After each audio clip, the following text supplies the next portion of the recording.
Bonjour, vous êtes sur le podcast de Tikook, l'échelle qui vous accompagne dans votre croissance continue. Je m'appelle Stella, j'ai plus de 15 ans d'expérience professionnelle dans plusieurs pays du continent et d'ailleurs. Je suis actuellement membre du comité de direction d'une grande entreprise dans un pays du continent. J'accompagne des jeunes et moins jeunes, hommes comme femmes, sur les sujets de développement de carrière et de développement personnel depuis plusieurs années. Je suis également une passionnée de finances personnelles dans le processus pour atteindre sa liberté financière. L'objectif de Tikook est de vous partager des connaissances, expériences et solutions concrètes pour vous accompagner dans une croissance qui se veut infinie. Le podcast de cette semaine, qui est le premier de Tikook, a pour sujet « Construire une vision claire de la vie que tu souhaites ». Que vas-tu faire de ta vie? Que veux-tu faire dans la vie? Nous avons tous entendu ces questions de nos parents ou de nos proches, très souvent orientées vers quelle formation ou quel métier nous allons faire pour pouvoir nous prendre en charge, plutôt qu'autre chose.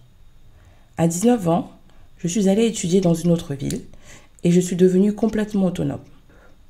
J'ai eu des soucis avec ma banque pour le déclenchement de mon prêt étudiant et je suis tombée dans une spirale de problèmes financiers qui m'a fait me demander si je n'avais pas été trop ambitieuse en visant une grande école alors que je venais d'un milieu modeste.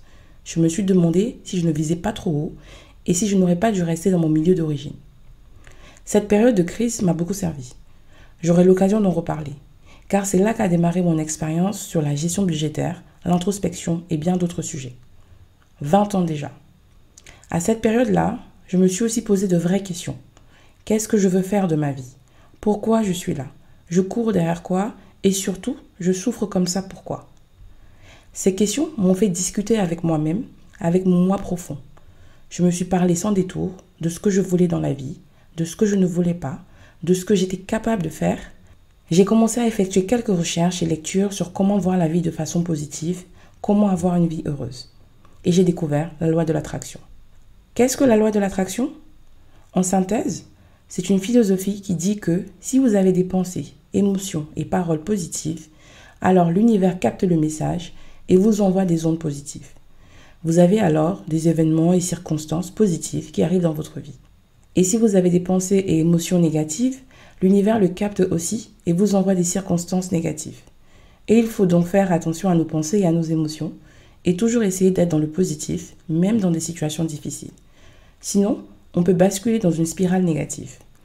En bref, on attire ce que l'on projette dans l'univers. L'autre point important de la loi de l'attraction est la visualisation et les affirmations positives. Il faut se projeter dans ce que l'on veut, le voir, le sentir et affirmer avec conviction qu'on y arrivera, qu'on aura ce que l'on veut. Franchement, pour moi, ça a été très puissant. Cela m'a aidé à sortir de ma période difficile et de nouveau me projeter vers l'avant. Cela m'a permis de me rappeler pourquoi j'étais là où j'étais, de visualiser la vie que j'étais sûre d'avoir dans le futur et d'avoir un regain d'énergie pour me battre pour mes rêves. La loi de l'attraction seule ne fait pas tout, car ce qui manque souvent aux gens, c'est d'y ajouter de l'action. Bien sûr, il ne suffit pas de rêver et de se visualiser pour que le tour soit joué. Mais sans vision claire de ce que l'on veut, comment réaliser notre vie? Je peux témoigner que visualiser ma vie et avoir l'esprit positif, la certitude que j'y arriverai, m'a aidé à me projeter dans la vie, à saisir les bonnes opportunités, à tenir sans vaciller dans les moments difficiles. L'esprit positif attire le positif et j'ai pu le constater avec les rencontres et les opportunités qui se sont présentées à moi. Qu'on appelle cela l'univers, Dieu, les ancêtres, chacun selon ses croyances, ma vie me fait affirmer que quand on est positif et qu'on a de la gratitude en tout, alors le positif abonde dans votre vie. J'espère vous avoir démontré l'intérêt de prendre un peu de temps pour se questionner sur la vie voulue et de pouvoir se projeter sur cette vie avec l'assurance de la mettre en place avec positivité. Pourquoi je vous parle de tout cela? Dans les différentes interactions que je peux avoir avec les gens dans les pays où j'ai vécu, je me rends compte que beaucoup de moins jeunes ont perdu leurs rêves, ont abandonné et n'osent plus rêver grand et se contentent de la vie qu'ils ont, alors bien même qu'ils sentent qu'ils peuvent faire plus, avoir plus, être plus. Je sens toujours une grosse pointe de regret, de frustration refoulée.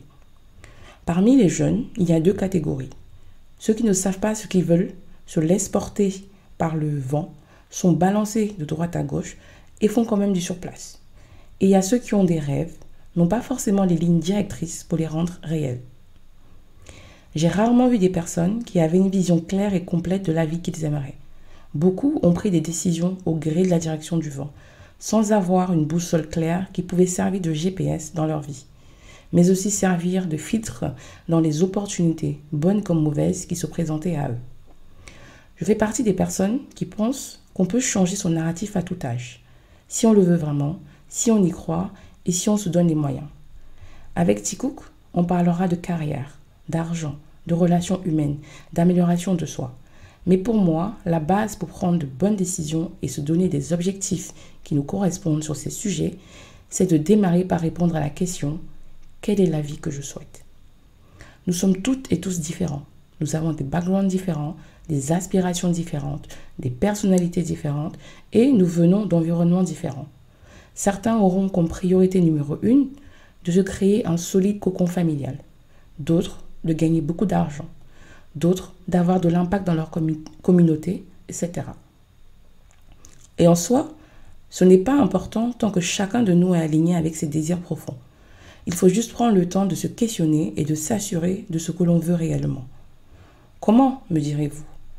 La première étape est de se poser avec soi-même, de se parler sur ce que l'on veut vraiment, se questionner sans pudeur, être honnête avec soi et se dire les choses, positives comme négatives, et sans jugement. Ne vous inquiétez pas, personne ne le saura, sauf si vous allez capter. Se poser les questions suivantes. Qu'est-ce que je veux? Pourquoi? Comment ça me fera me sentir? Pour chaque réponse, demandez-vous, est-ce réellement ce que je veux? Est-ce que c'est vraiment ce qui peut me rendre heureux? Ne suis-je pas influencé par ce que pourrait penser mon entourage? Et à force, vous allez vous forger des convictions claires sur vous et sur ce que vous voulez. Il faut vous poser des questions et aller dans un certain niveau de détail. Sur la vie personnelle, vous voyez vous marier, avec combien d'enfants, vivre dans quel type de maison, dans quel pays, avec ou sans la famille élargie. Sur la vie professionnelle, quel sera votre métier, dans quel type d'entreprise? Peut-être souhaiterez-vous être entrepreneur? Quel niveau de salaire aimeriez-vous gagner? Avez-vous prévu de l'expatriation? Quelle est la plus haute fonction que vous souhaiterez atteindre? À quel âge souhaiterez-vous prendre votre retraite? Allez-vous refaire une formation? Un MBA par exemple? La seconde étape, une fois que vous avez les premières réponses, vous devez commencer à visualiser clairement cette vie, vous projeter dedans. Est-ce que tous vos désirs vous semblent compatibles? Est-ce que ça vous fait du bien? Est-ce qu'il y a des choses qui ne semblent pas être à leur place? Souhaitez-vous corriger quelque chose? Si oui, allez-y et revoyez votre copie autant de fois que vous le souhaitez jusqu'à arriver à une copie qui vous plaît. Bien sûr, nous ne sommes pas maîtres de tout. Bien sûr, rien ne garantit que cette vie se fera à 100%. L'univers, l'être suprême, Dieu, reste le seul maître à la fin de la journée.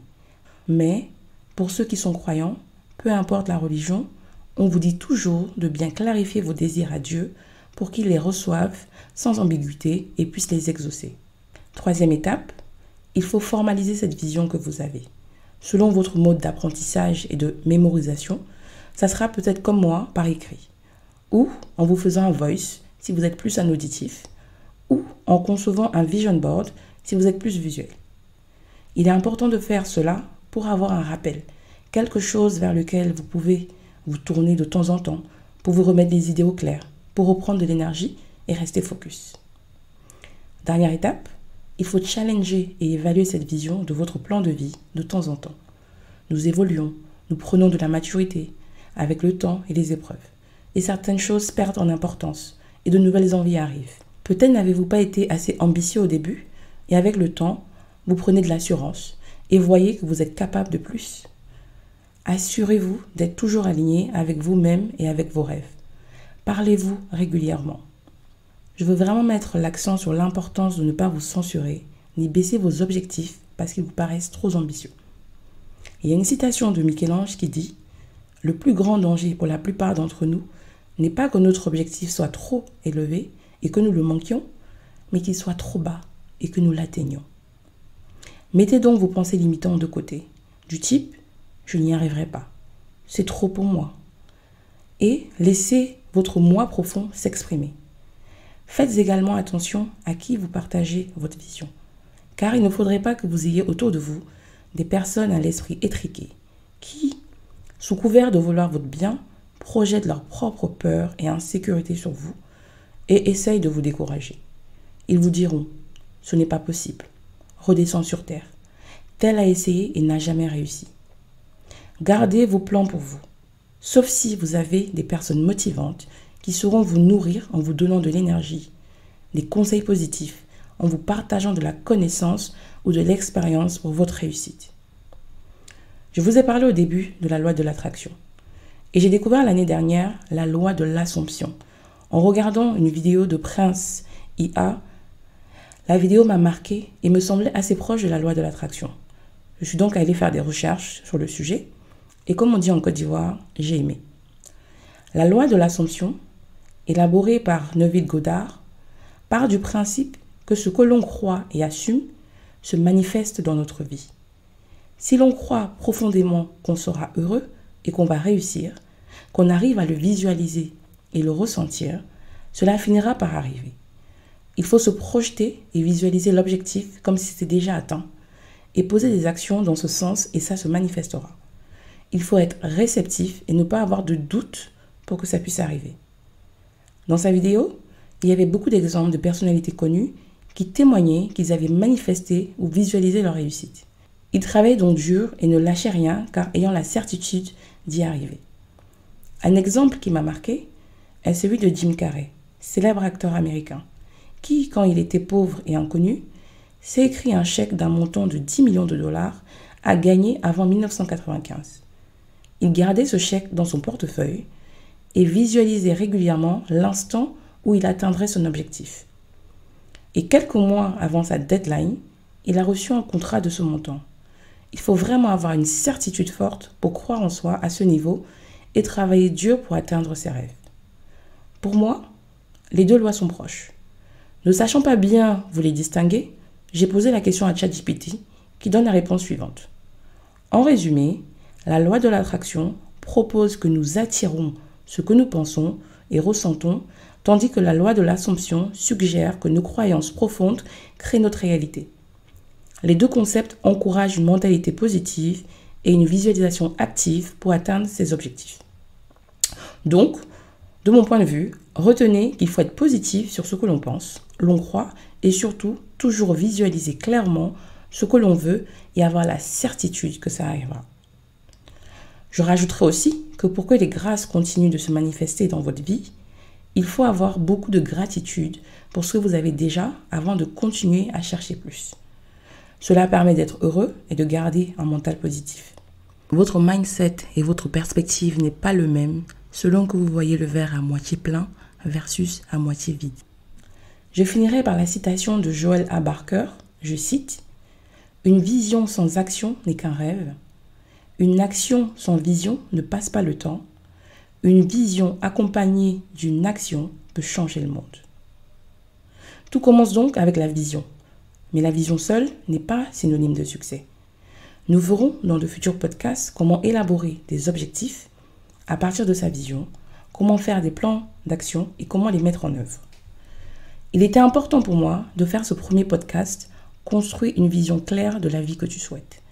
Car c'est la base des prochains échanges que nous aurons. Quand on parlera d'argent, de carrière, de développement personnel, chacun devra le mettre en perspective de la vie qu'il souhaite pour faire les bons choix et déterminer ses objectifs et les moyens pour les atteindre. Merci à toutes et à tous d'avoir écouté ce podcast. N'hésitez pas à le partager, liker et commenter. Retrouvez-nous sur notre site www.tikouk.com, donc www.tikouk.com et sur nos réseaux sociaux, LinkedIn, Facebook et Instagram. Une version animée sera prochainement disponible sur notre chaîne YouTube. Rendez-vous la semaine prochaine pour le second podcast qui aura pour thème les 7 marches de la liberté financière. Prenez soin de vous et misez sur vous pour votre réussite. Au revoir.